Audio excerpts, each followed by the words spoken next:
हरे कृष्णा। मैं कृष्ण सखी कार्तिक महात्म के अध्याय 17 के साथ शिवजी के गणों और जलंधर का युद्ध।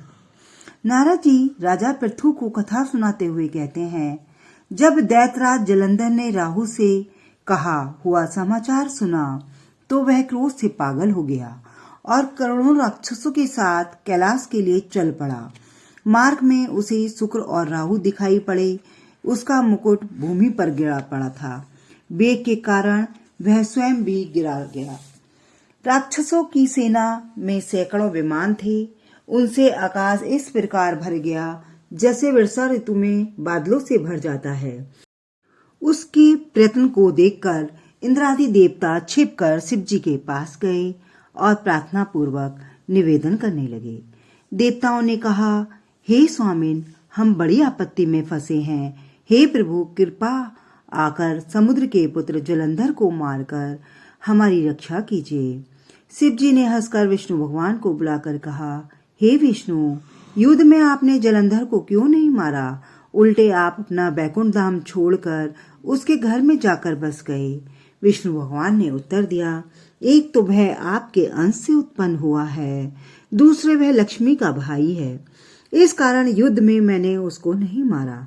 आप ही उस दैत्य का वध कीजिए। भगवान शिव जी ने कहा, वह महातेजस्वी है, मेरे हाथों एवं हथियारों से ना मारा जाएगा। आप सब देवताओं सहित अपने तेज का अंश मुझे हथियार बनाने के लिए दें। नारद जी ने कहा, तब विष्णु आदि सब देवताओं ने अपना अपना तेजांश शिव जी को दिया। सब का तेज एकत्रित होकर तो शिव जी ने भी अपना तेज उसमें डाल दिया। फिर शिव जी ने एकत्रित तेज समूह की अग्नि शिखाओं से अति भयंकर सुदर्शन चक्र बनाया। उसमें से शेष बचे तेज से इंद्र ने ब्रज बनाया। फिर शिव जी ने देखा कि कैलाश के समीप जलंधर सेना लेकर के आ गया है। उस सेना में करोड़ों हाथी, घोड़े, रथ तथा पैदल सैनिक थे। उस सेना को देखते ही देवता लोग जिस प्रकार आए थे उसी प्रकार छिपकर चले गए और शिव जी के गण शीघ्रता के साथ युद्ध के लिए रणभूमि में उतर पड़े। शिव जी की आज्ञा से नंदी, गणेश, स्वामी कार्तिकी आदि युद्ध के लिए मत से झूमते हुए कैलाश से शीघ्र ही उतर आए।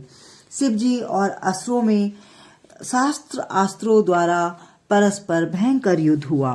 वीरों को उत्साहित करने वाले भैरी, मृदंग, शंख, घोड़े, हाथी, रथ आदि के शब्द होने लगे और पृथ्वी कांपने लगी।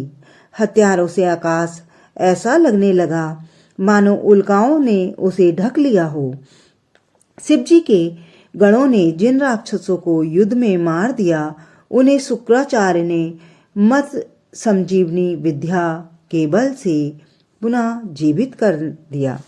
यह देखकर शिवजी के गण भयभीत और व्याकुल हो गए और उन्होंने देवादिदेव से शुक्राचार्य के चमत्कारों का वर्णन किया। तब शिवजी के मुंह से ताड़ वृक्ष के समान अति भयंकर कृत्या प्रकट हुई।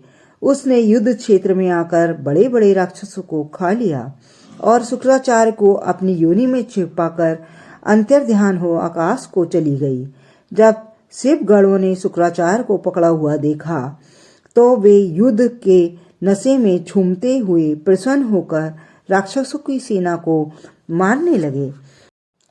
तब शिव गणों से डरकर राक्षसों की सेना इस तरह छिन्न भिन्न हो गई जैसे वायु के वेग से तिनकों का समूह बिखर जाता है। गणों के भय से भागी हुई सेना को देखकर शुंभ और निशुंभ दोनों सेनापति और बलवान कालनेमी क्रोधित होकर युद्ध के लिए उपस्थित हुए। तीनों महाबली वर्षा ऋतु के बादलों की भांति बाण वर्षा करते हुए गणों की सेना को रोकने लगे। असुरों के बाणों का समूह आकाश में चारों ओर छा गया। इससे गणों की सेना कांपने लगी। सेनापतियों के बाणों से उसके शरीर भेद दिए गए और उनके रक्त की धारा बहने लगी। तब वे गण कांपते थे। उस समय सभी गण गिरकर या गिराए जाकर संग्राम भूमि को छोड़कर छिन्न भिन्न होकर भाग निकले। यह देखकर हमारी सेना हार रही है। नंदी कार्तिकेय एवं अन्य वीर क्रोधित हो बलपूर्वक उन महाबली दैत्यों को रोकने लगे।